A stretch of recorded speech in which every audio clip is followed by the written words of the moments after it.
sabes la letra, dale gracias al Señor.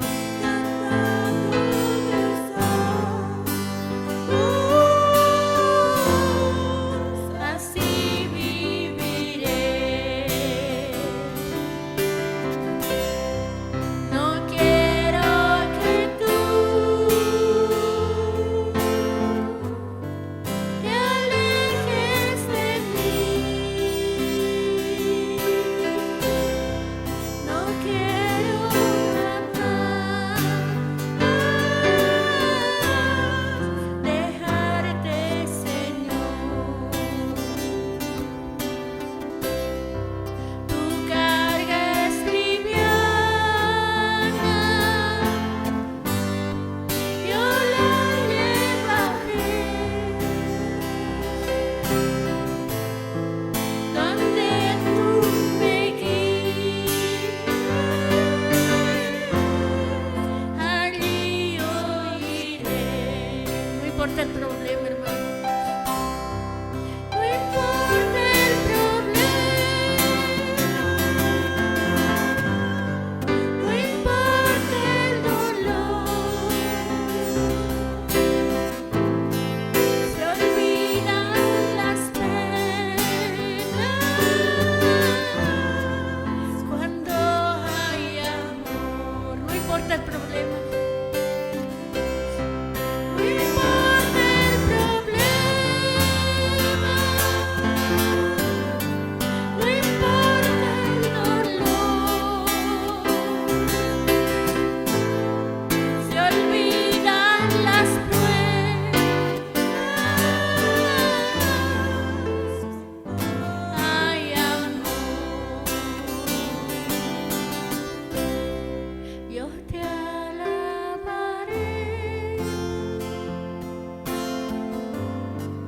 con todo mi ser, cantándote salmos, así viviré. La palabra de Dios en el libro de Mateo, capítulo 5, versículo 27 al versículo 30, dice así: Oísteis que fue dicho, no cometerás adulterio. Versículo 28, pero yo os digo que cualquiera que mira a una mujer para codiciarla, ya adulteró con ella en su corazón. Por tanto, si tu ojo derecho te es ocasión de caer, sácalo y échalo de ti, pues mejor te es que se pierda uno de tus miembros y no que todo tu cuerpo sea echado al infierno. Y si tu mano derecha te es ocasión de caer, córtala y échala de ti, pues mejor te es que se pierda uno de tus miembros y no que todo tu cuerpo sea echado en el infierno. El Señor en estos versículos sigue hablando acerca de la justicia tradicionalista que los fariseos enseñaban y la verdadera enseñanza, la explicación que el Señor nos hace. Y en este caso el Señor empieza a hablar acerca del adulterio. ¿Qué es el adulterio para Dios? Es la pregunta que vamos a responder con estos versículos. ¿Cómo se puede evitar este problema del adulterio que afecta al núcleo mismo de la sociedad, según los sociólogos, que es la familia? El adulterio es una causa principal de separación, de la ruptura de matrimonios en estos tiempos actuales.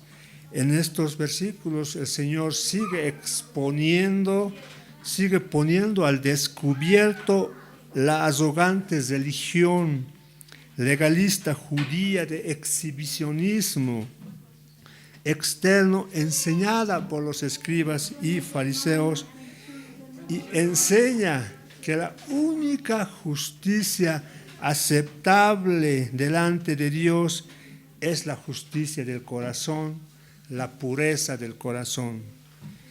Dios nos califica de una única forma, y esa única forma, el criterio para calificar a todo ser humano, es el criterio del corazón. El Señor ve nuestros corazones, no ve tanto lo que mostramos por fuera. Lo que los judíos mostraban era una religión legalista, una religión tradicionalista, y en este caso acerca del adulterio también tenían una postura los religiosos judíos, el cual era no cometer adulterio. Los judíos estaban de acuerdo que el adulterio era malo, pero el Señor en estos versículos explica que además de cometer un adulterio, el Señor habla acerca de los deseos prohibidos en el corazón del ser humano, que también el Señor lo considera como un adulterio en el corazón.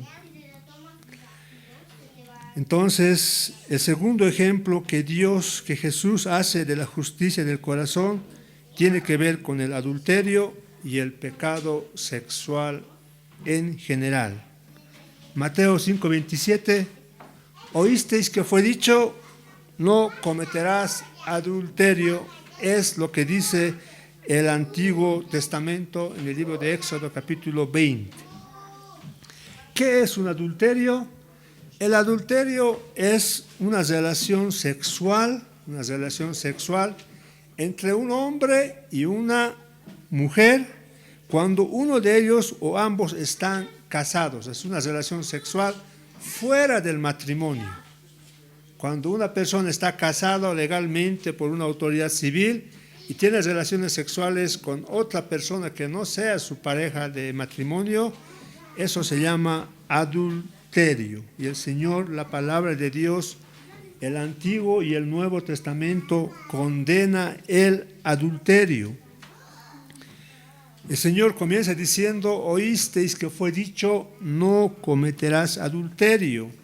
En el libro de Éxodo capítulo 20, 14, 20, 13 habla diciendo, no matarás, refiriéndose a los 10 mandamientos.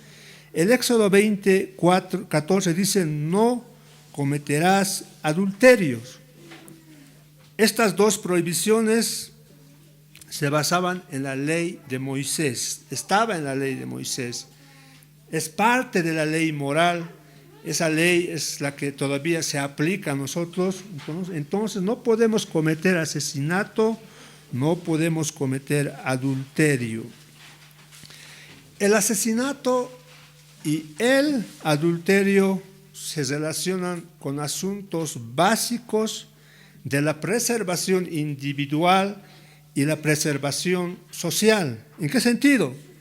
La protección de la vida es la base del bienestar individual y la protección del matrimonio es la base del bienestar social. Aquella persona que elimina a una persona destruye una vida dentro de la sociedad. Aquellas personas que destruyen un matrimonio destruyen la base de la sociedad, que es el matrimonio. Entonces, estas dos cosas para el Señor son de mucha importancia. Y según la ley de Dios, aquellos que mataban a una persona deberían de morir según el criterio de Dios. Aquellos que cometen adulterio, la palabra de Dios dice que también deben de morir. Eso dice la ley de Dios. Aquel que destruye la base del ser humano en la sociedad, que es la persona, no matarás y mata, debe de morir. Aquel que destruye el matrimonio, que es la base de la sociedad, también debe de morir. En este caso, el adulterio destruye el matrimonio. Los que confían solo en la justicia externa, las apariencias externas quebrantan estos dos mandamientos. ¿Por qué? Porque en sus corazones atacan la preservación de la vida, la preservación del matrimonio, sea que cometan el asesinato o sea que cometan o no cometan el adulterio. Con tan solo desear el mal a una persona, ya lo asesinó, por tanto para el Señor ese debe ser castigado con la muerte. Y en estos versículos se enseña que aquella persona que desea sexualmente a otra persona del sexo opuesto, o en estos tiempos del mismo sexo, con el fin de complacer sexualmente, ya adulteró, y para el Señor el castigo es la muerte. Son palabras duras, pero así el Señor castiga estos dos mandamientos, con la muerte. ¿Por qué la causa del asesinato? ¿Por qué vienen los asesinatos, suicidios, feminicidios? ¿De dónde nace eso? En el corazón. ¿Cómo nace eso en el corazón? Con la ira, el enojo, la rabia, el rencor. Es una semilla que crece en el corazón, va creciendo, y si no se lo detiene, esa persona puede cometer el asesinato. Y en este caso sucede lo mismo con el adulterio. Aquella persona que desea sexualmente a una otra persona que no sea su pareja dentro del matrimonio, ese deseo va creciendo, y si no se destruye esa raíz, esa semilla que ha germinado, va a cometer un adulterio, relación sexual fuera del matrimonio. El Señor, la base, el criterio de calificación para Dios a los hombres es el corazón. Cuando estemos delante del Señor, nos va a mostrar todo lo que hay en nuestro corazón. Si hubo cosas buenas, si nos arrepentimos, si nacimos de nuevo, nos dará pues una recompensa en el cielo.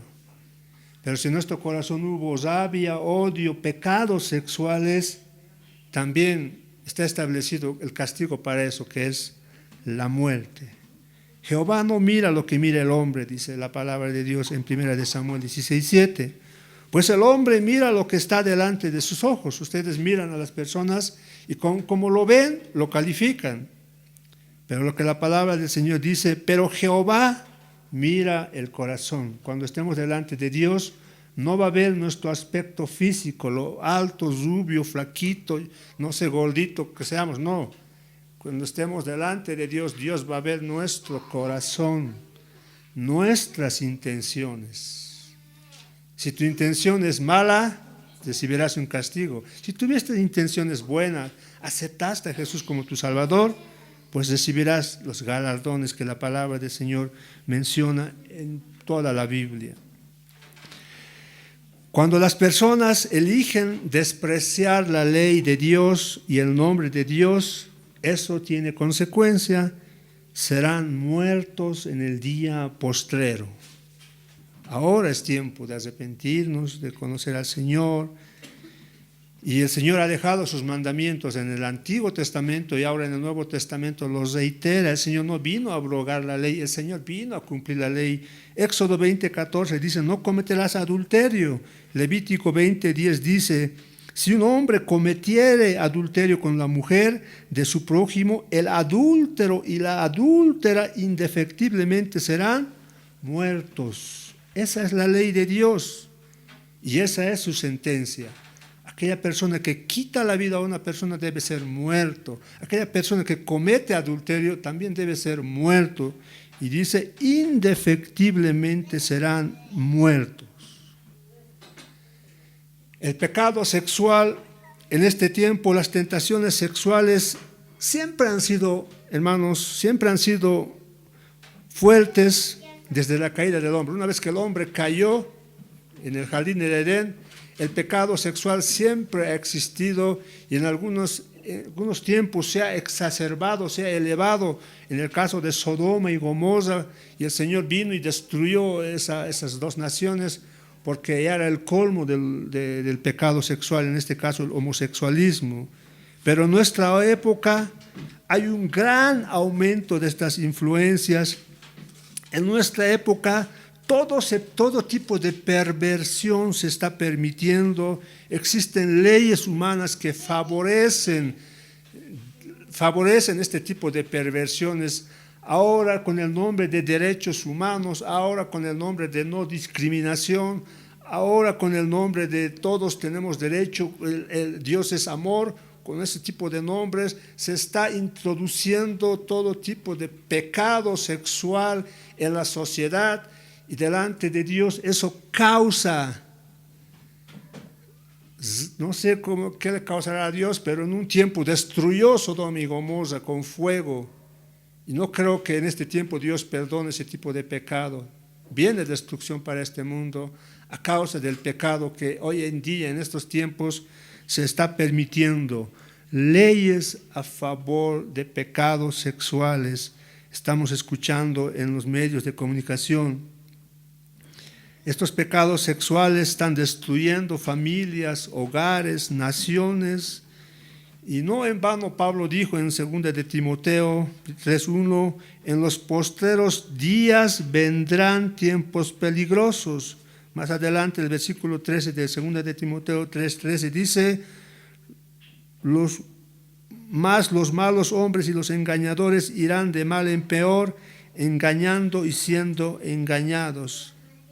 Entonces nuestra sociedad ha sido engañado y nos están engañando. Estamos viviendo en un tiempo de engaño, de fantasía, un tiempo de tolerancia desenfrenada, de la pasión sexual. Los medios de comunicación para vender sus productos utilizan relaciones sexuales, mujeres desnudas, el sexo libre, el homosexualismo, el lesbianismo, el adulterio, la infidelidad. Se muestran en programas de televisión, en las redes sociales, como comedias, como cosas que hacen reír. Hoy en día, cuando un matrimonio es fiel, un matrimonio es, el hombre y la mujer son fieles, se corresponden mutuamente, hay fidelidad, ese tipo de relación es una burla para la sociedad, es algo ridículo. Lo normal en este tiempo es que el hombre o la mujer sea infiel, y realmente nuestra sociedad está siendo influenciado con este pecado que es, con estos pecados sexuales, en este caso el adulterio.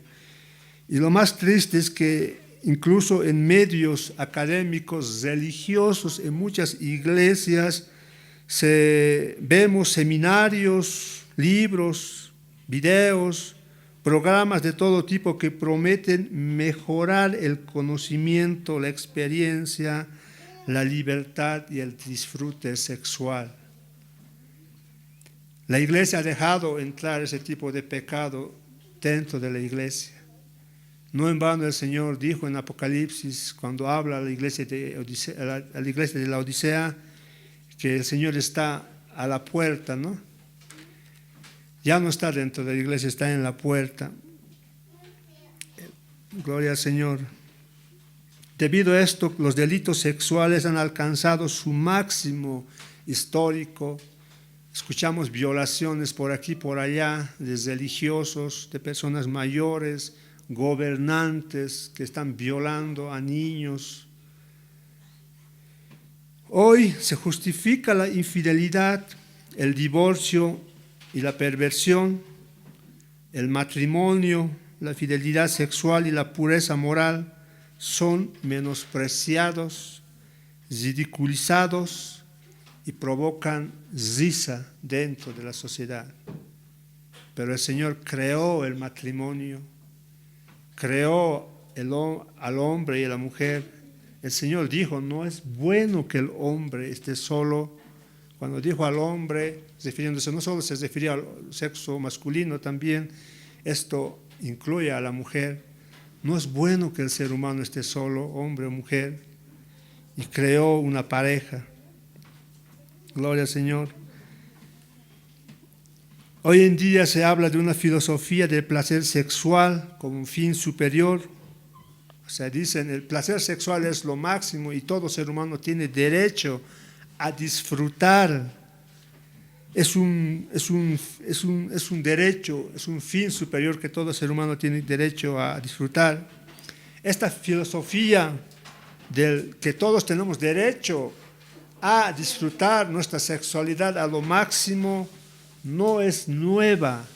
También se presentó en la iglesia de Corintios. Si vamos a 1 de Corintios, capítulo 6, versículo 13, Los corintios decían, así como la comida es para el estómago y el estómago es para la comida, una función biológica, de la misma manera el placer sexual es para el cuerpo y el cuerpo es para el placer sexual.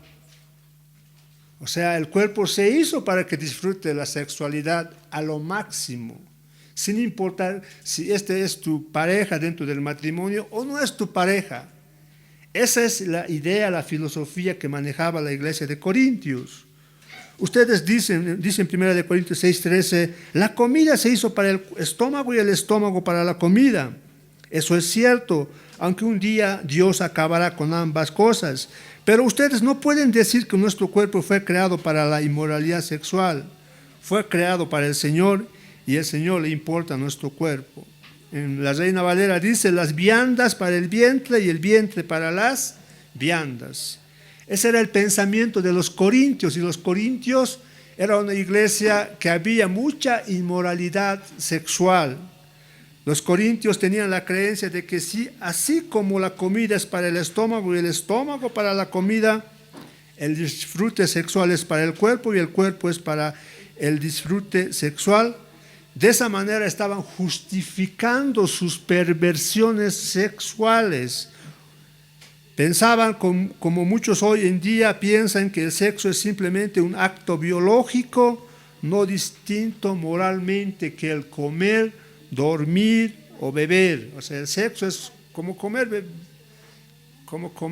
dormir o beber. Es algo así lo mismo. Pero ¿qué dijo Pablo más adelante? 1 de Corintios 6:13.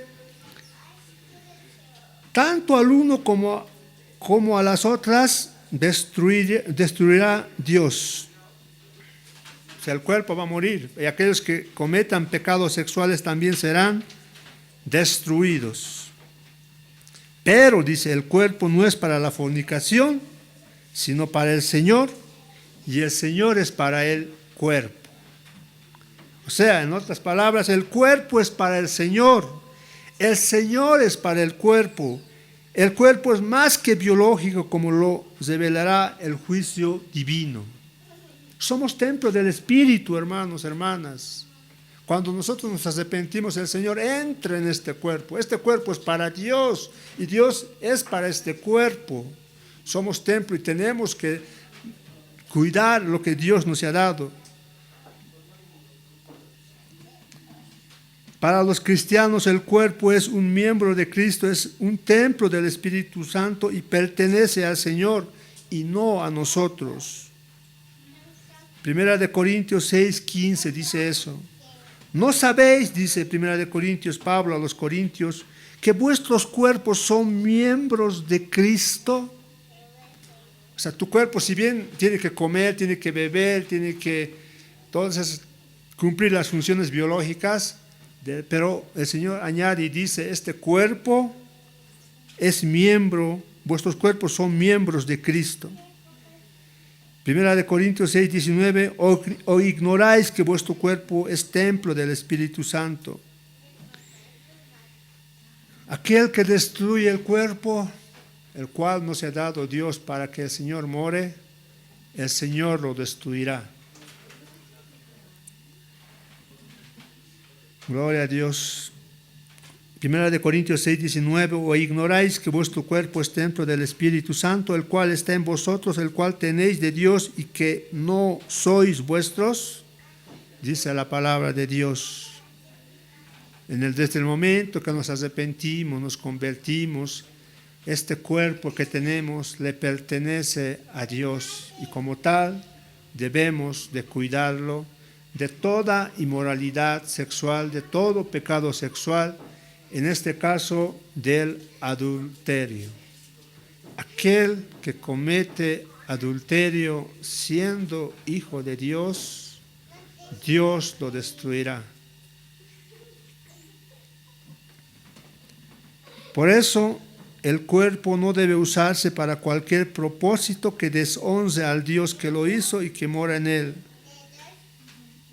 Los cristianos deben tener solo una respuesta a la tentación sexual. ¿Cuál es la respuesta?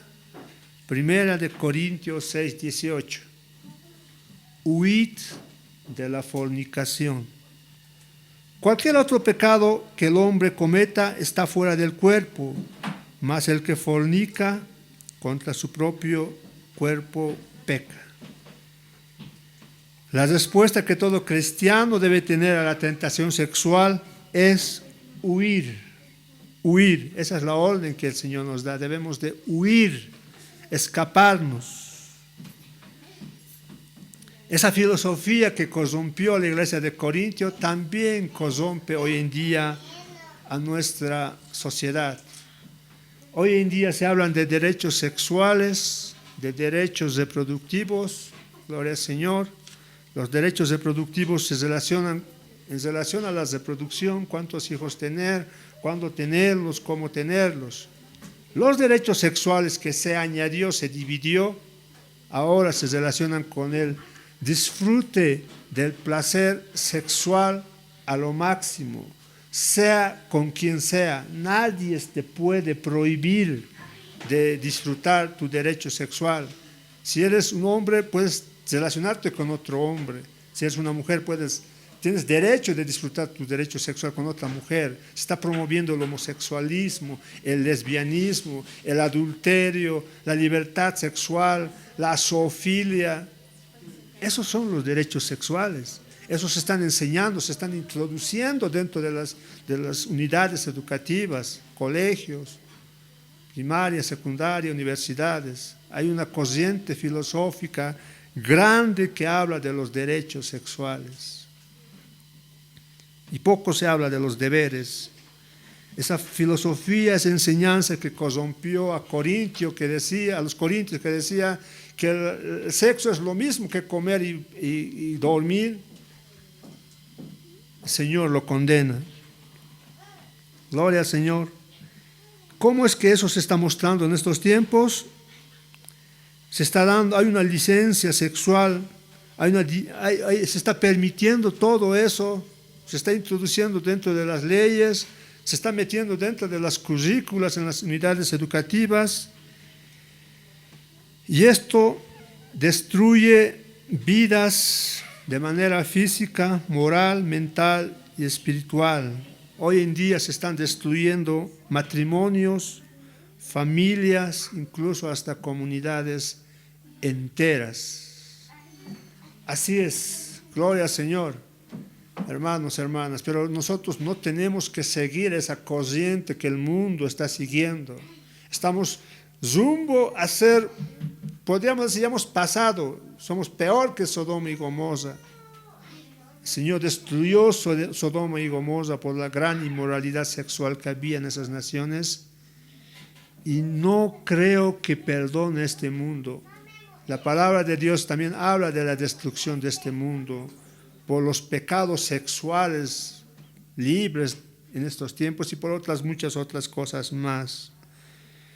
La iglesia tiene que levantar la voz contra estas filosofías, estas corrientes ideológicas. A lo largo de la historia, para evitar este tipo de problemas sexuales, hermanos, hermanas, los cristianos han reaccionado de algunos modos antibíblicos. Por ejemplo, Orígenes, el año 1885, 254 después de Cristo, Orígenes fue uno de los padres destacados de la iglesia primitiva. Al leer Mateo 5, 27 al 30, estos versículos que estamos leyendo ahora, ¿qué creen que hizo? Escuchen, ¿qué creen que hizo Orígenes, un padre de la iglesia? Orígenes se castró, se quitó el miembro. ¿Será correcto hacer esto, hermanos? Otros han inventado como separarse de un lugar, mutilarse físicamente o no casarse para evitar los pecados sexuales. ¿Y serán estas las soluciones? Mutilarse los miembros genitales o aislarse en monasterios o no casarse como muchas religiones practican, en este caso el celibato en la religión católica y otras muchas religiones? La respuesta es no. Estas formas de evitar este pecado sexual violan el propósito de Dios y son tan antibíblicos como la inmoralidad sexual. ¿Separarse del mundo será la solución? La respuesta es no. Y la base para la respuesta está en Juan 17:15. El Señor dijo, nos puso en este mundo, pero nosotros no somos de este mundo. Y el Señor nos pidió que nos guarde, pidió al Padre para que nos guarde de este mundo. Y si el Señor nos puso en este mundo, ¿quiénes somos nosotros para separarnos de este mundo y no cometer pecados sexuales? El problema no está en la parte de afuera, el problema está en el corazón de los seres humanos. Si nos separamos a un lugar apartado, ese pecado sexual que hay en nuestro corazón va a seguir habiendo. No ruego que los quites, dice el Señor Jesús, del mundo, sino que los guardes del mal. No son del mundo, como tampoco yo soy del mundo. Santifícalos en tu verdad. Fue la oración del Señor Jesús al Padre. ¿Mutilarse algún miembro genital será la solución? Hebreos 13:4. Ahí podemos responder alguna de esta pregunta. Nuestros cuerpos pertenecen a Cristo, son templos del Espíritu Santo y no debemos maltratarnos de ninguna manera. Y el Señor nos manda y nos dice que honroso sea en todos el matrimonio, el hecho sin manchas. Entonces, si el matrimonio es honroso delante de Dios y dentro del matrimonio están los órganos sexuales para el disfrute sexual, para la procreación de los hijos, ¿quiénes somos nosotros para mutilar nuestros órganos sexuales? La solución no está en la mutilación. El celibato, como muchas religiones practican, no casarse, ¿será la solución? Pero si el mismo Señor instituyó el matrimonio en el libro de Génesis, no es bueno que el hombre esté solo. Haré ayuda idónea. Creó a Eva. Lo que Dios unió, no lo separa el hombre. Eso se llama matrimonio. Y si nosotros vamos en contra de lo que Dios estableció en el libro de Génesis y también fue enseñado en el libro de Mateo por el Señor Jesús, ¿quiénes somos nosotros para enseñar a los seres humanos a que no deben casarse? Eso también es ir en contra de la palabra del Señor. Más bien la palabra, esto de la abstinencia del matrimonio, basándose en que toda expresión sexual es perversa, es una doctrina, podríamos decir, si vamos a 1 Timoteo 4:1, todos los que promueven, todos los que enseñan la abstinencia sexual dentro del matrimonio, basándose en que toda expresión sexual es perversa, están escuchando espíritus engañadores y a doctrina de demonios. 1 Timoteo 4:1, 2, teniendo cauterizada la conciencia, prohibirán casarse. O sea, existe una corriente de doctrina de demonios, doctrina, dice, espíritus engañadores que van a prohibir casarse. ¿Quiénes prohíben casarse? ¿Qué religión? Aparte de la religión católica. Existen muchas religiones.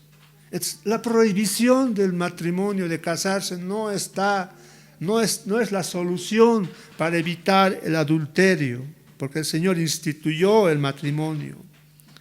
Al hablar de la relación matrimonial, Pablo ordena, 1 Corintios 7:3, el marido cumpla, dice, ¿no?, con la mujer el deber conyugal, y asimismo la mujer, podríamos añadir, cumpla el deber conyugal con el marido. ¿Qué dice Pablo a la iglesia de Corintio? El marido cumpla con su mujer y a la mujer cumpla con su marido. Pero ¿qué vemos hoy en día? Muchas parejas usan las relaciones sexuales, las relaciones coitales entre hombres y mujeres como arma de chantaje, como arma de castigo contra su pareja, con fines egoístas o de castigar. La palabra de Dios ordena a los maridos, a los casados, hombres, mujeres, cumplan con su deber conyugal. No utilicen su relación sexual para chantajear a sus parejas. Primera de Corintios 7:5 dice, no os neguéis el uno al otro. Mujer, no niegues a tu marido. Hombre, no niegues a tu mujer. A no ser, dice Pablo, por algún tiempo de mutuo consentimiento para ocuparos sosegadamente en la oración. Y, dice más adelante, volved a juntaros en uno para que no os tiente Satanás a causa de vuestra incontinencia. Los seres humanos tenemos este defecto que Pablo lo llama aquí, utiliza la palabra incontinencia. Incontinencia es una acción involuntaria, pero consciente. La incontinencia que todos hemos escuchado hablar es de la incontinencia urinaria. Uno orina, pero sin darse cuenta, pero eliminó la orina y siente la orina que se salió. De la misma manera, hablando de las relaciones sexuales, dice que los maridos, hombre y mujer, no deben negarse. Y si se van a separar, debe ser de mutuo acuerdo, pero una vez que pase este acuerdo, nuevamente tienen que volver a juntarse. ¿Por qué?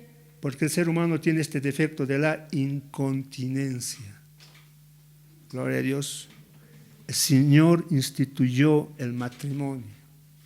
No es mi enseñanza, hermanos, hermanas. No es bueno que el hombre, no es bueno que la mujer esté solo. Haré ayuda idónea. Cuando un matrimonio es bendecido por el Señor, cuando en un matrimonio el hombre y la mujer son fieles a Dios, tienen un corazón transformado, la maldición que cayó sobre Adán y Eva se elimina. Y lo que Dios quiso para un hombre y una mujer dentro del matrimonio, esa paz, ese amor, ese gozo, todo lo hermoso que Dios ha creado para el matrimonio, se restablece. Existen desacuerdos, pero por encima de los desacuerdos están las bendiciones de Dios. La expresión sexual es un privilegio emocionante, pero también una obligación del matrimonio. El libro de los Cantares de Salomón está dedicado a la belleza y a lo maravilloso del amor marital. Dios ha diseñado y bendecido la expresión sexual dentro del matrimonio. Prohibir el matrimonio es irse contra la palabra de Dios. Prohibir el matrimonio es promover adulterio, violaciones, pedofilias, homosexualismos, cosas que estamos viendo en muchas religiones donde les prohíben casarse. No en vano el Señor dijo, no es bueno que el hombre esté solo, no es bueno que la mujer esté sola. Entonces la solución a la impureza sexual no puede ser externa, porque la causa no es externa, el problema, la causa es interna, está dentro del corazón. Por eso es que el Señor habla acerca del corazón. Y en este caso en Mateo 5:22, 5:27, 28 dice, pero yo os digo que cualquiera que mira a una mujer para codiciarla, ya adulteró con ella. El problema está en el corazón del ser humano, en el corazón no transformado. Y esto lo sabía Job. Si vamos a Job, capítulo 31, versículo 9, el problema de las perversiones sexuales no está en afuera, en sí, no está en el cometer o no cometer el adulterio, sino está en el corazón del ser humano que tiene deseos sexuales prohibidos, deseos sexuales pecaminosos. Cuando eso abunda en el corazón, no solo se comete adulterio dentro del matrimonio, también hay las fornicaciones, las perversiones sexuales, el amor, la tendencia de tener sexo con animales, con muertos, con niños, con el mismo sexo. Y Job dice en el capítulo 31, versículo 9, si mi corazón ha sido seducido por una mujer, o si he codiciado a la mujer de mi prójimo, entonces que mi esposa pertenezca a otro hombre. Job sabía que el problema estaba en el corazón. La infidelidad física es un asunto del corazón y que la lujuria es tan pecaminosa a los ojos de Dios como el acto del adulterio. Gloria al Señor. Volvamos a Mateo 5:27. Oísteis que fue dicho, no cometerás adulterio. Y como vimos, el adulterio se castigaba con la muerte. Levítico 20:10. Si un hombre comete adulterio con la mujer de su prójimo, el adúltero y la adúltera indefectiblemente serán muertos. Deuteronomio 22:22.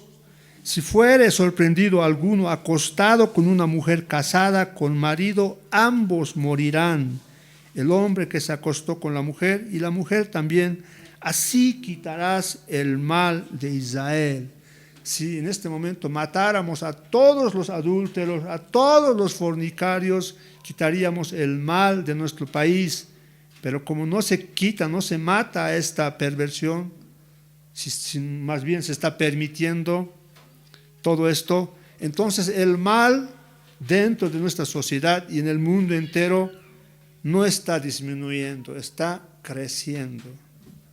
Entonces no pongamos nuestra esperanza en este mundo donde el mal está creciendo de manera, podemos decir, acelerada.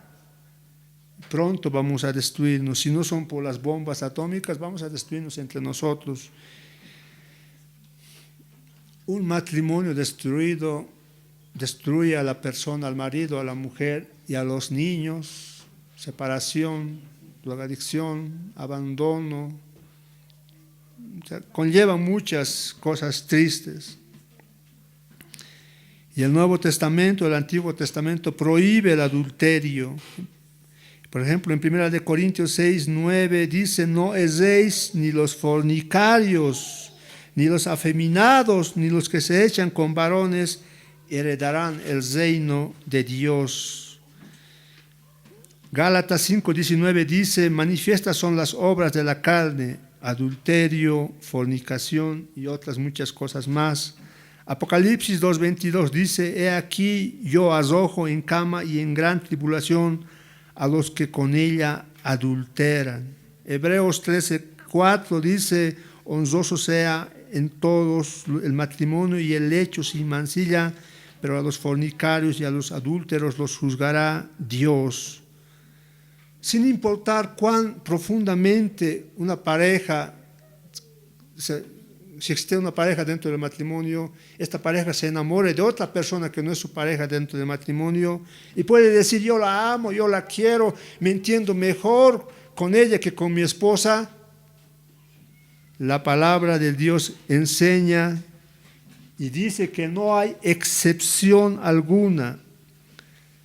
El adulterio delante de Dios es un pecado abominable, es un pecado contra Dios, es un pecado contra nuestro cuerpo y Dios lo castigará con la muerte, dice.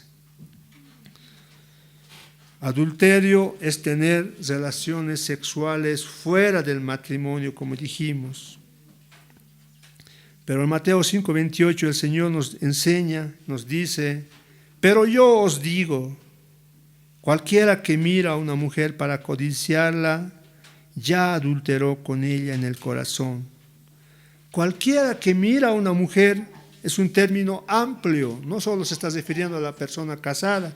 Esto también podríamos decir que se aplica a las personas solteras.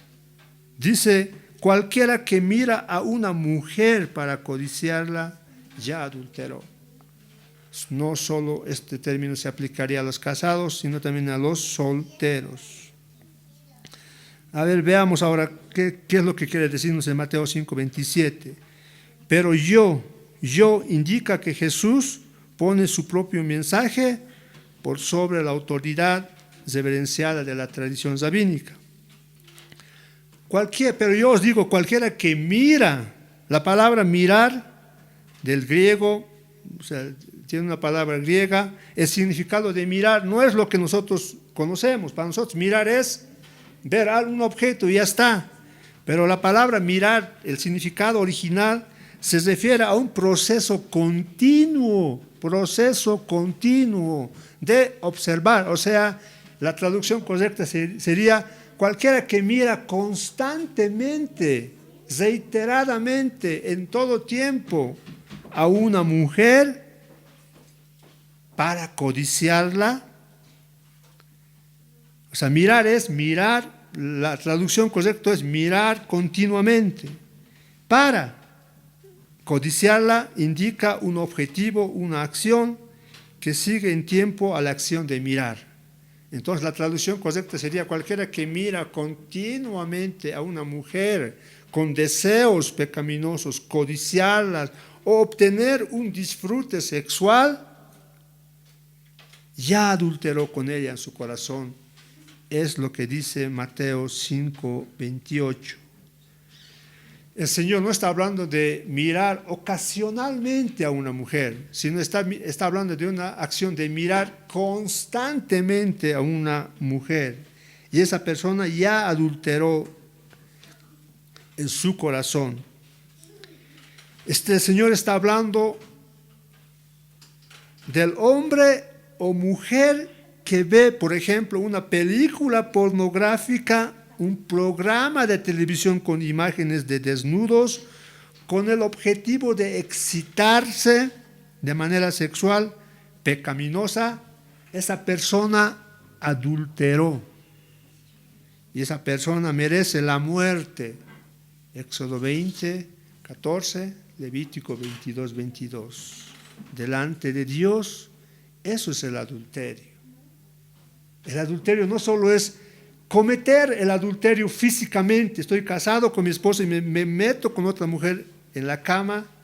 Eso es para los judíos, eso era adulterio. Pero para el Señor también es mirar constantemente, desear con el objetivo de excitarse, ya sea por medio de un video, de una película, no sé, fotos. También esa persona ya adulteró. Y esto no se aplica solo a los varones, también las mujeres cometen este pecado delante de Dios. Adulteraron en su corazón.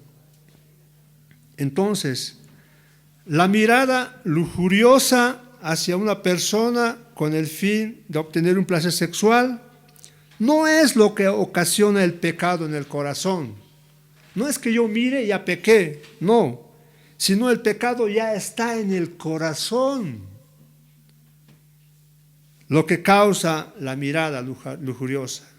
Un corazón que ha sido transformado, un corazón que está donde vive el Señor, ve mujeres, no sé, que quieren atraer al sexo opuesto, sin querer, queriendo, inmediatamente retira la cabeza. Ese hombre no pecó, porque en su corazón no está el deseo. Pero si una persona en su corazón existe ese deseo de pecar, de adulterar, de desear a mujeres, está lleno de pecados sexuales en su corazón y mira, ese es el que pecó en su corazón. A eso se refiere cuando dice que cualquiera que dice, pero yo os digo, cualquiera que mira a una mujer constantemente con el propósito de codiciarla, ya adulteró con ella en el corazón. Gloria al Señor. Entonces Jesús no está hablando de una mirada inevitable, sino está hablando de un deseo que hay en el corazón. Entonces no hay pecado si la tentación se resiste y la mirada se vuelve hacia otra parte. Lo que Jesús condena es mirar continuamente para obtener deseos lujuriosos, porque esto evidencia un corazón vil e inmoral. La causa de muchas violaciones no es que el hombre ve a una chica y la viola y ya está, no. En su corazón había ese pecado sexual, en su corazón había ese deseo sexual. Ese corazón fue alimentado, no sé, por diferentes medios, el internet, redes sociales, canales pornográficos. En su corazón abunda el pecado sexual. Y cuando ve la oportunidad y ve a una niña o una persona indefensa, comete ese pecado sexual, el cual es el adulterio. Y el ejemplo clásico del adúltero es David. David no tuvo culpa por ver a Betsabé bañándose. El pecado de David no estaba en que vio y pecó, no, sino en la insistencia de mirar continuamente. ¿Y por qué decimos eso? Porque si David no hubiera tenido ese pecado dentro de su corazón, hubiera retirado la mirada, porque también Betsabé estaba ahí desnuda bañándose, y si el corazón de David no hubiera abundado ese pecado, hubiera retirado de su cabeza y se hubiera librado de esa imagen que tenía de esa mujer. Pero como abundaba ese pecado sexual de David, ¿qué hizo David? Lo llamó a esa mujer y lo llevó a sus aposentos y se cometió el adulterio. Un autor llamado Arthur Pink dice lo siguiente, escúchenme, voy a leer lo que dice. Si la mirada lujuriosa es un pecado tan grave, entonces, dice este autor, este teólogo, quienes se visten y exhiben con el deseo de que las miren y las codicien, son más culpables. No todos aquí en la iglesia estamos viviendo en santidad. Muchos en la iglesia a veces están aquí y no tienen, durante la semana no tienen comunión con el Señor, están en el mundo, están más metidos en las cosas del mundo. ¿Qué pasa cuando una señorita dentro de la iglesia viene vestida para provocar a un hombre? Los sentimientos, las sensaciones que tienen el hombre y la mujer son diferentes. Dios nos hizo diferentes. La persona que es creyente retirará pues su cabeza y no mirará a esa señorita que está provocando a los varones. Pero ¿qué pasa cuando ese varón que no está en comunión con el Señor mira a esa señorita totalmente provocativa? ¿No estará incitándole a pecar? Y este autor dice, si la mirada lujuriosa es un pecado tan grave, entonces quienes se visten y exhiben con el deseo de que las miren y las codicien son más culpables. La culpa es grande de la gran mayoría de señoritas modernas que de modo deliberado tratan de despertar pasiones sexuales en hombres jóvenes. Y cuán mayor es incluso la culpa de sus madres por permitirles que se conviertan en tentaciones andantes, podríamos añadir. Un día yo hablé con una señorita donde recibe capacitaciones de proyectos que se relacionan con el tema de derechos sexuales y derechos reproductivos. Y esta señorita dijo, yo me he visto como quiero. Si quiero me puedo poner una minifalda hasta aquí. Tengo derecho a vestirme como quiero. Tengo derecho a tener mi espacio, un espacio. Y ese espacio todos lo tienen que respetar, porque es mi espacio y es mi derecho. Pero otra señorita le dijo, ese tu espacio será tuyo, vestirte como tú quieres, puedes hacerlo, pero lo haces de manera egoísta y no consideras a los que están a tu alrededor. Ellos no son ciegos, ellos no son robots, ellos te miran y las cosas que tú haces provocan. deseos sexuales hacia ti. Tú estarás bien con todo lo que haces, pero no consideras a los que están a tu alrededor.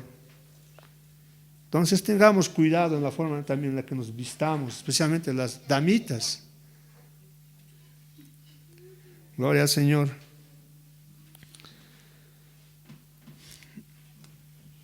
Y Job sabía que el problema estaba en el corazón y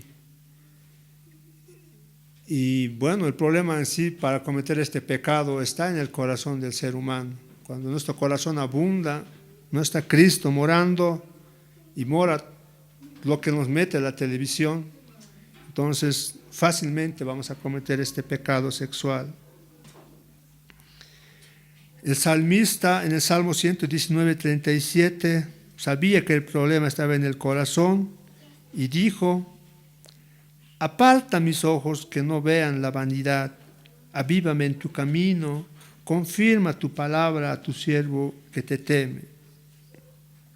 Y Pablo exhortó a Timoteo, en 2 de Timoteo 2:22, le dijo Pablo a este joven pastor: Timoteo, hijo mío, amado, siervo, le dijo, huye también de las pasiones juveniles y sigue la justicia, la fe, el amor y la paz con los que de corazón limpio invocan al Señor. Gloria al Señor. Debemos huir de estas cosas que están llenando nuestra sociedad, se está llenando nuestra sociedad.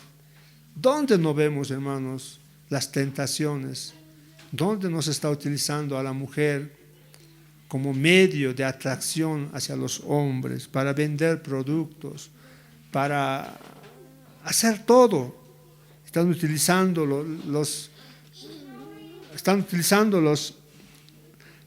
las reacciones que tienen los varones. Un varón se le atrae más la atención cuando se muestra una figura femenina que cuando se muestra una figura masculina. Debemos huir de estas pasiones juveniles, dice Pablo, le dijo a Timoteo. Ahora, ¿cuál es la solución para evitar este tipo de pecados sexuales, en este caso el adulterio? Hemos visto que la mutilación, no casarse o separarse en un lugar no es la solución. La solución se la plantea en Mateo 5:29 y 5:30. El mismo Señor dijo lo siguiente. Recuerden que el problema no está en lo externo, sino el problema está en el corazón. Y dice el Señor Jesús lo siguiente, Mateo 5:29. Por tanto, dice, si tu ojo derecho te es ocasión de caer, sácalo y échalo de ti, pues mejor te es que se pierda uno de tus miembros y no que todo tu cuerpo sea echado al infierno. Y si tu mano derecha te es ocasión de caer, córtala y échala de ti, pues mejor te es que se pierda uno de tus miembros y no que todo tu cuerpo sea echado al infierno. Esa es la solución que el Señor Jesús enseña. El Señor Jesús enseña aquí el camino hacia la liberación del corazón pecador. Pero a simple vista, su consejo no parece coincidir con lo que acabamos de decir. El Señor enseñó que el problema está en el corazón. Cualquiera que mira a una mujer para codiciarla ya adulteró con ella en su corazón. El Señor enseña que el problema no está en la parte externa, no está en el hecho mismo del adulterio, sino el problema está en el corazón. Y aquí está enseñando que debemos sacarnos un ojo, debemos sacarnos la mano derecha. La respuesta, ¿esa será la solución? ¿Qué pasa si el problema está en el corazón? ¿Qué pasa si me saco el ojo derecho?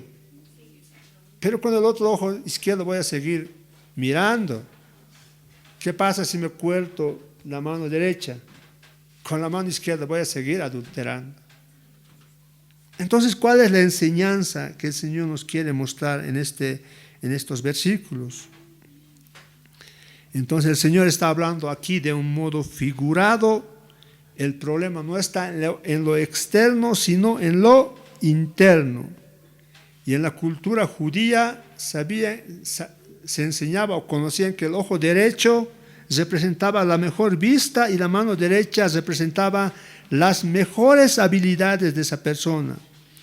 La enseñanza de Jesús es que debemos estar dispuestos a renunciar a cualquier cosa que sea necesaria, incluso nuestras posesiones más valiosas. Así como nuestro ojo derecho ve bien, nuestra mano derecha es la más fuerte, así de esa manera tenemos que estar dispuestos a renunciar a las cosas que nosotros consideramos valiosas para evitar este tipo de pecado. Entonces el mensaje fuerte no es para ser interpretado de un modo rígido, literal. El Señor no está enseñando la mutilación del ojo o de la mano derecha, porque la mutilación no limpia el corazón.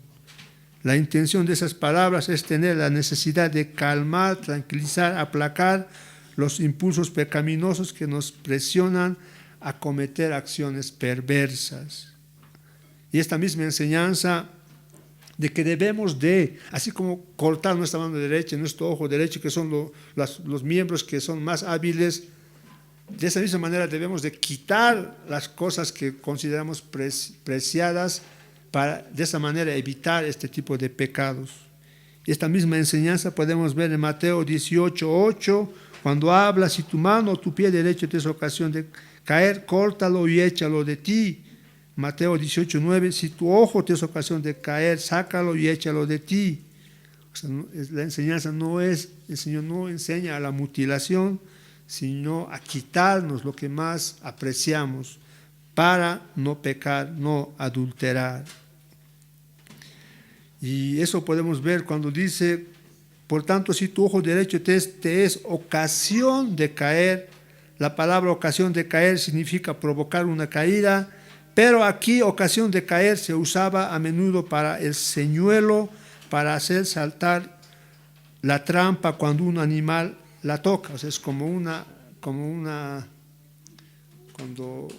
anzuelo que nos hace pecar. Entonces, por tanto, si tu ojo derecho, o sea, por tanto, si existe algo que hay en tu vida y te quiere hacer pecar, tenemos que sacarlo.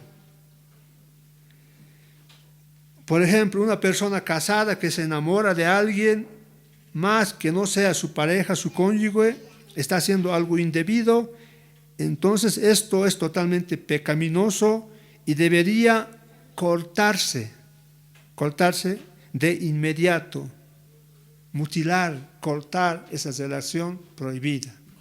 A eso es cuando se refiere. Por tanto, si tu ojo derecho te es ocasión de caer, podríamos parafrasear y decir: si dentro de tu matrimonio existe una persona que no es tu pareja dentro del matrimonio y te es ocasión de caer, debes de cortarlo, separarte, apartarte. Y muchos teólogos decían que si dentro de tu trabajo existe una persona que te molesta, que te insinúa, debes dejar ese trabajo, pese a que ese trabajo es algo preciado para ti. Es como tu ojo derecho, tu mano derecha. Debes salir de allí, cortarlo de raíz para no pecar. Eso es lo que haría un hijo de Dios verdadero. Pero si el pecado, el anzuelo está constantemente ahí, ¿qué hace el pez cuando ve un anzuelo?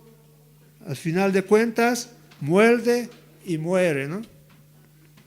Debemos evitar ese tipo de anzuelos.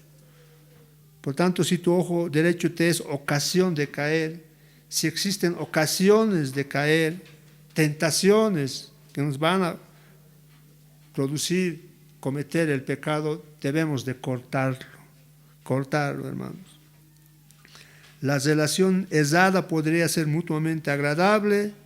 Puede que esa persona, esa pareja, fuera del matrimonio, existe una relación agradable de comprensión, de amor. Y muchas veces esa persona dice: yo debería casarme contigo, pero llegué tarde. Eso se debe cortar. Es la persona que es sabia, debe separarse de ese lugar. Pese a que sea satisfactoria, hermosa, lleno de recompensas, la orden del Señor es eliminar, apartarse. No hay excepción. El mensaje del Señor es claro. El pecado debe ser tratado de modo radical. En este caso debe ser cortado. Gloria a Dios. Así es, hermanos. Muchos hermanos, por no hacer caso a el consejo del Señor, caen en esta inmoralidad sexual. No en vano Pablo en 1 Corintios 9:27 dijo: golpeo mi cuerpo y lo pongo en servidumbre. ¿Qué hizo Pablo? Pablo no estaba libre de este tipo de pecados. Era un ser humano como nosotros, expuesto a las tentaciones sexuales. Y Pablo dijo: golpeo mi cuerpo y lo pongo en servidumbre. No sea que, habiendo sido heraldo para otros, yo mismo venga a ser eliminado. David podía haber hecho esto, golpear su cuerpo, pero David dejó hacer crecer sus tentaciones sexuales. Pero el Señor lo perdonó, pero no fue feliz hasta su muerte David. Pero Pablo no hizo lo que David hizo, y Pablo educó a su cuerpo, golpeaba a su cuerpo. Si no controlamos, si de manera consciente y deliberada no controlamos lo que nos rodea, o dónde vamos, lo que hacemos, lo que vemos, lo que leemos, la compañía que conservamos y las conversaciones que tenemos, entonces tales cosas nos controlarán. Y cuando no podemos controlar lo que nos controla es cuando cometemos este pecado. Debemos deshacernos de las influencias malas. Gloria al Señor. Esa es, hermano, la enseñanza de Mateo 5, 27 al versículo 30. Jesús vuelve a exponer las normas imposibles de justicia de su reino. Delante de Dios todos son asesinos, delante de Dios todos son adúlteros, por lo tanto delante de Dios todos van a morir. Lo que el Señor trata al final de cuentas, lo que trata de enseñarnos, lo que trata de hacernos entender es que los hombres y las mujeres pierdan la esperanza propia en su propia justicia y busquen la justicia de Dios. El remedio que el Señor ofrece para un corazón malvado es un corazón nuevo, y su respuesta a nuestra impotencia es la insuficiencia que Él tiene. Gloria a Dios. Muchos hombres y mujeres van al infierno eterno por causa del engaño de la religión, de la justicia propia, la ilusión que del pecado es solo un problema externo, es condenatoria. Muchos piensan que aquel que comete adulterio, ese es el pecador. Aquel que adulteró, ese es pecador. Aquel que mató, ese es asesino. Pero para el Señor, el que odia, el que tiene pensamientos sexuales prohibidos, ese es un adúltero. Ese es un asesino.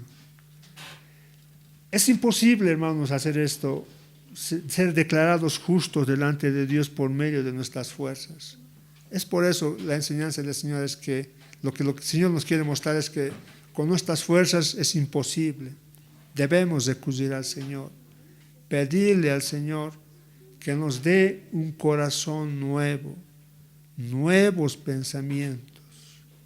De esa manera tendremos una nueva manera de vivir, un matrimonio bendecido, amor a nuestros prójimos, amor al enemigo, el corazón transformado, cambiado, un corazón nuevo es la solución delante de Dios, y el único que puede hacer eso es Dios, y eso se obtiene por fe, no por obras.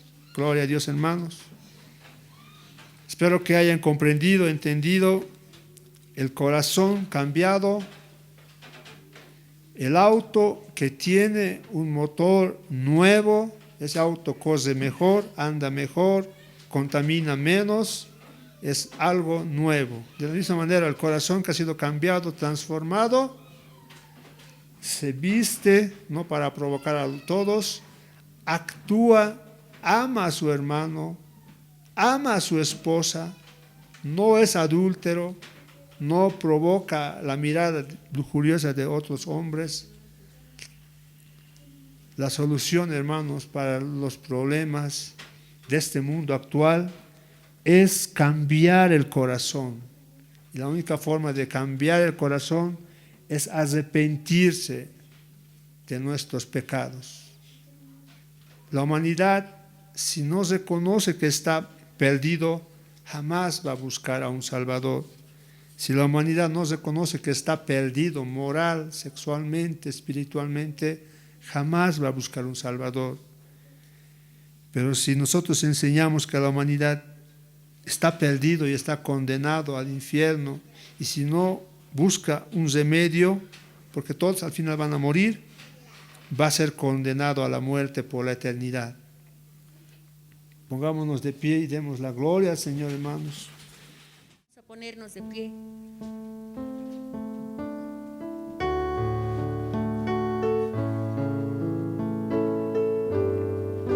Mientras entonamos este himno, ustedes que están leyendo, piensen, y ya les dije, hay que cantar con inteligencia y sabiduría, amén. Si fui motivo de dolor, oh Cristo, si por mi causa el débil tropezó, si en tus pisadas caminar no quise, perdón te ruego, mi Señor y Dios. Escucha, Dios, mi confesión humilde y líbrame de tentación sutil. Preserva siempre mi alma en tu rebaño. Perdón te ruego, mi Señor y Dios. Si vana y fútil mi palabra ha sido, si al que sufría en dolor dejé, no me condenes tú por mi pecado. Perdón te ruego, mi Señor y Dios. Escucha, Dios, mi confesión humilde y líbrame de tentación sutil. Preserva siempre mi alma en tu rebaño. Perdón te ruego, mi Señor y Dios. Escucha, Dios, mi confesión humilde y líbrame de tentación sutil.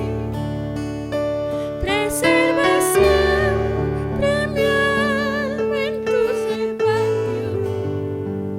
Perdón te ruego, mi Señor y Dios.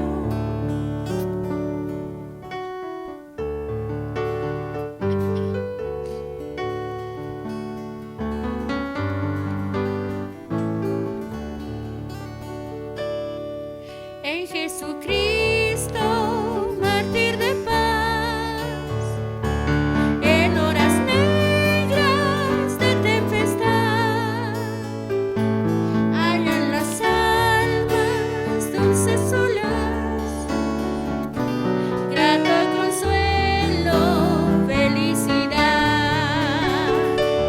Gloria cantemos al Redentor, que por nosotros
gloria cantemos al Salvador, hermano. Que la gracia del Salvador siempre dirija nuestra vida. Amén, hermanos. Tengan ustedes un saludo de Navidad. Vamos a abrir nuestras Biblias en el Evangelio de San Juan, capítulo 6, versículo 51. Vamos a hacerlo, una pequeña reflexión nada más, no una prédica grande. San Juan, capítulo 6, versículo 51. Vamos a analizar el verdadero significado de la Navidad. El verdadero significado de la Navidad. Amén. Capítulo 6, versículo 51. ¿Ya lo tienen? Bien. 51. Aquí está. Dice: yo soy el pan vivo que descendió del cielo. Si alguno comiere de este pan, vivirá para siempre. Y el pan que yo daré es mi carne, lo cual yo daré por la vida del mundo. Amén. El verdadero tema de la Navidad. Cuando nosotros estamos en las calles y vemos arbolitos de Navidad, vemos Papá Noeles, vemos nacimientos de todos tipos, ¿no? Con animalitos, otros son con robots, o sea, dependiendo de la tienda que estemos viendo, hay nacimientos de todas clases, ¿no? Nacimientos de niños grandes, de niños de estuco, de niños no sé, algunos niños incluso bien vestiditos, bien bonitos, tienen sus vestiditos de oro.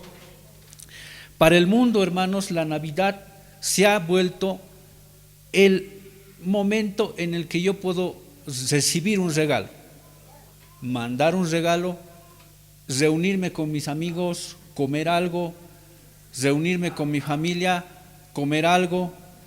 Para el mundo, para las personas que están afuera, la Navidad es una fecha donde yo puedo comerme un pavo, donde yo tengo un feriado para que pueda disfrutar de la TV, de ver películas navideñas, de ir al cine.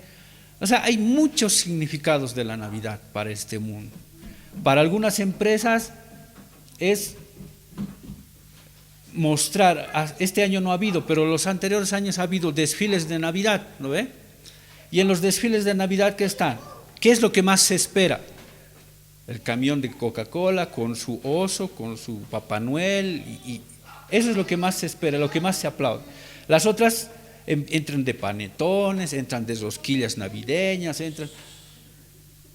pero todo, ¿cómo se diría? Todo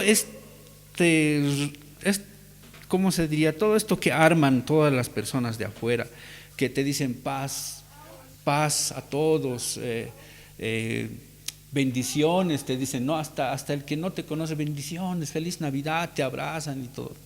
Son deseos, porque ellos conocen a la Navidad como que alguien ha venido a la tierra a nacer, dicen el niño Dios. Y el niño Dios, dicen, que es el que nos da regalos, ¿no? Los niños que hemos crecido así, ¿quién te regala? El niño Dios. Dice. Y el niño Dios ha sido minimizado, ha sido reducido a una fiesta de recibir regalos. El niño Dios es ahora para las personas de afuera un mago más, una persona que viene y los niños esperan del niño Dios un regalo material, un juguete, algo. Pero la verdad de la Navidad, hermanos, para nosotros los cristianos, los hijos de Dios, la Navidad significa que un ser grande, el más grande ser del mundo, del universo, el creador de todo, el dueño del mundo, el dueño del oro, de la plata, el dueño de tu vida, el dueño de mi vida, esa persona que existía mucho más antes de la creación de este mundo, ha decidido venir a la tierra en forma de un niño, naciendo como cualquiera de nosotros, humanos, débil, desnudo, con hambre, con frío, necesitado de una mamá, ha venido a identificarse con nosotros, con nuestras necesidades, con nuestros miedos, con nuestras rabias, con nuestros enojos. Ha venido a mostrarnos que Él también vive las mismas problemas que nosotros vivimos. Él ha venido a demostrarnos que Él también puede vivir las mismas tentaciones que nosotros teníamos y tenemos, pero sin pecado. Pero Él sí no ha pecado. Nosotros caemos, vienen tentaciones, vienen problemas y nosotros nos caemos.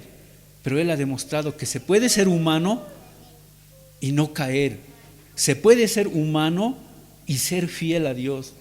Eso es lo que Él ha venido a hacer. ¿Qué dice aquí? En el versículo 51 dice: yo soy el pan vivo que descendió del cielo.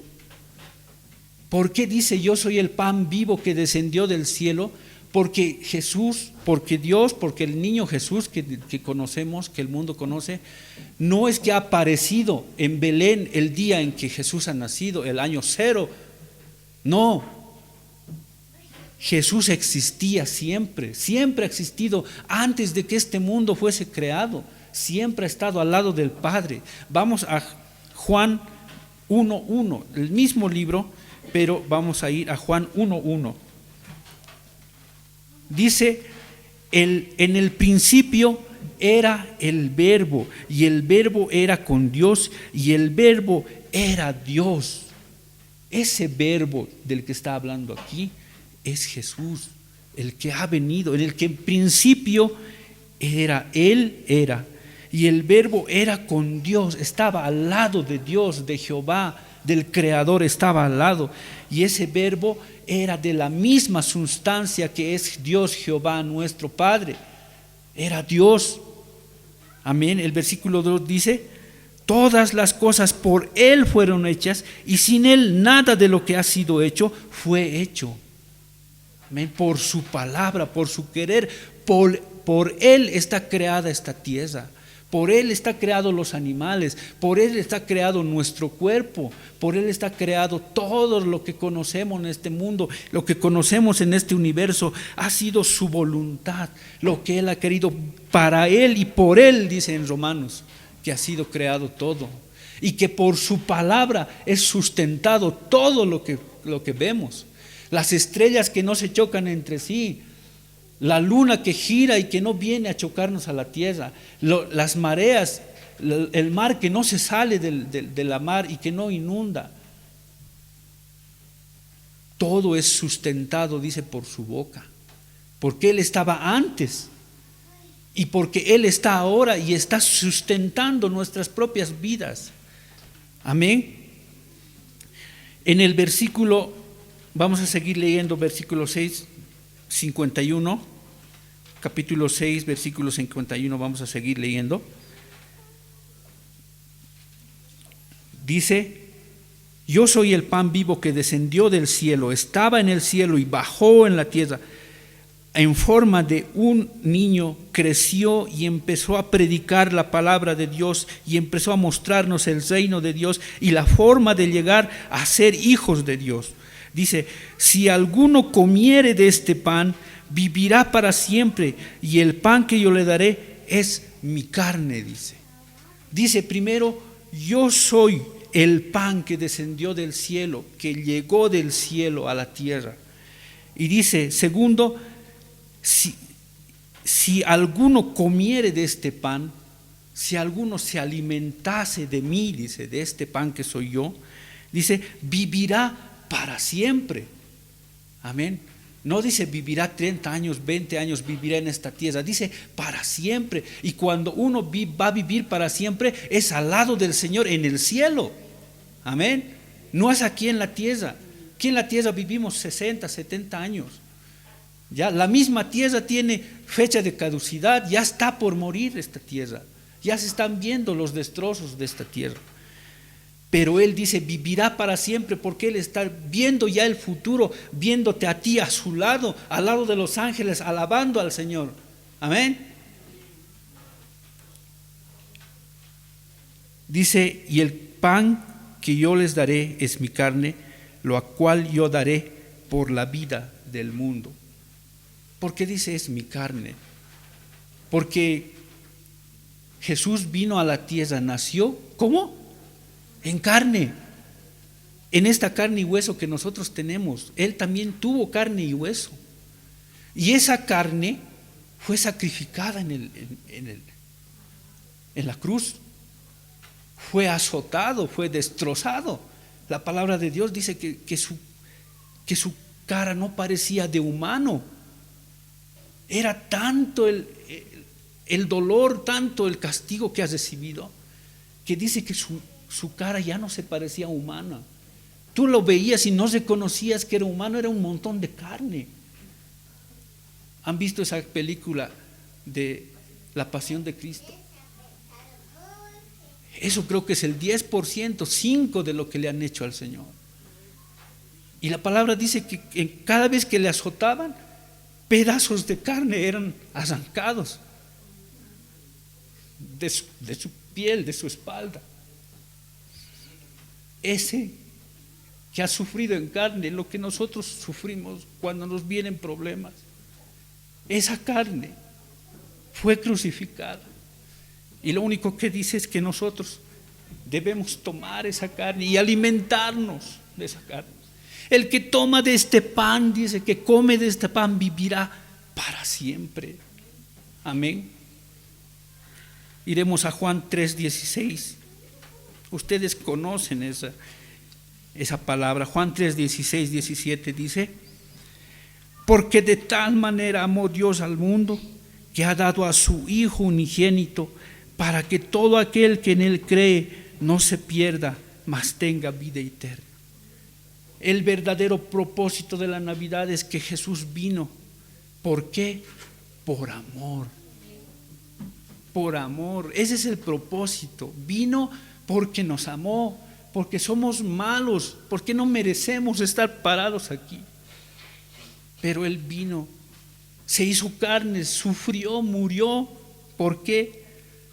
Porque dice, de tal manera amó Dios al mundo, que ha dado a su Hijo unigénico, su único Hijo, su primer Hijo, el único Hijo que va a tener. Dijo, para que todo que en Él cree no se pierda, mas tenga vida eterna. Amén. Vida eterna es a su lado, por siempre, por los siglos de los siglos. Amén. El versículo 17 dice, porque no envió Dios a su Hijo al mundo para condenar al mundo, dice, sino para que el mundo sea salvo por Él. Amén. En la Navidad nació un niño que creció y que nos enseñó la vida, que nos enseñó el reino, que nos dio el camino, y encima Él es la puerta. Dice, yo soy el camino, la verdad y la vida. Nadie viene al Padre si no es por mí. Si tú no te alimentas de ese pan que bajó del cielo por amor a ti, porque te amó tanto que vino a morir sabiendo que va a ser destruido, que va a ser destrozado, sabiéndolo, vino. Y aún unas horas antes de su muerte, oró. Y dice que de tanta aflicción que tuvo, salieron gotas de sudor como de sangre.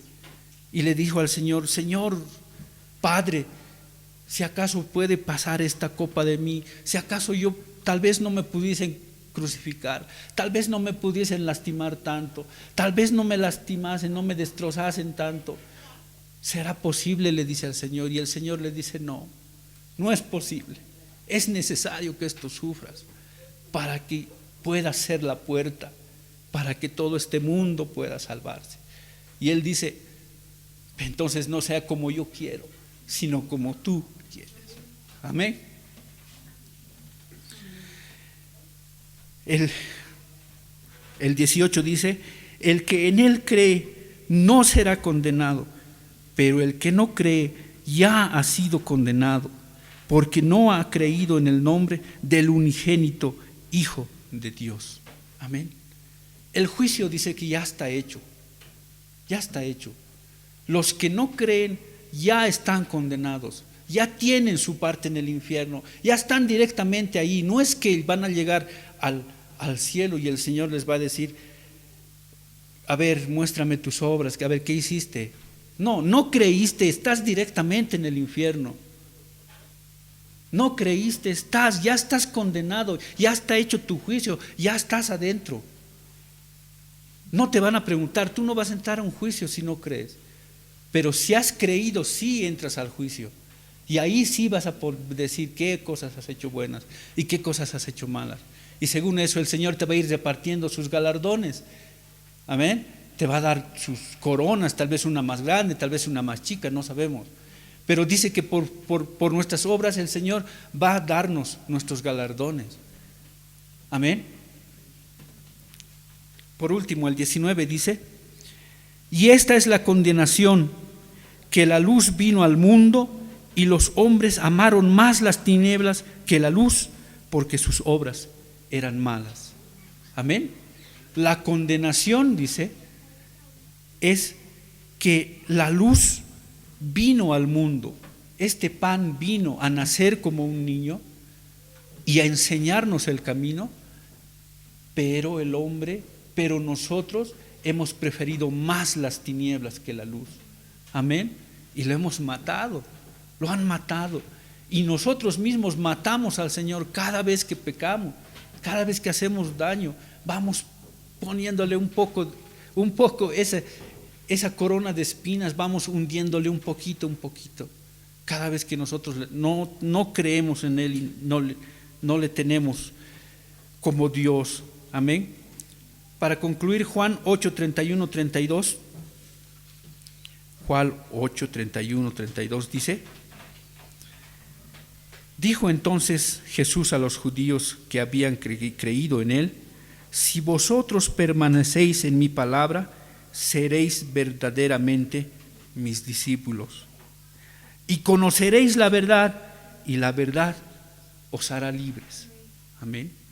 La anterior semana habíamos hablado que nosotros los cristianos tenemos una libertad. No estamos amarrados a las cosas de este mundo, a las tradiciones, a la cultura. No estamos amarrados. ¿Ya? Hay una libertad. ¿Por qué? Porque esa libertad nace del conocimiento que nosotros tenemos del reino del Señor, del reino de Dios, nace con ese conocimiento. Porque cuando hemos creído, dice que el Señor nos ha hecho libres, y nos ha hecho libres en base al conocimiento de su palabra. Amén. ¿Y qué más dice? Si vosotros permanecéis en mi palabra, seréis verdaderamente mis discípulos. Nosotros, hermanos, hemos venido acá y estamos aquí porque queremos ser discípulos del Señor. Queremos seguir, queremos imitar las cosas que Él ha hecho. Queremos seguir plenamente la palabra de Dios en todos sus ámbitos, en todos sus caminos. Amén.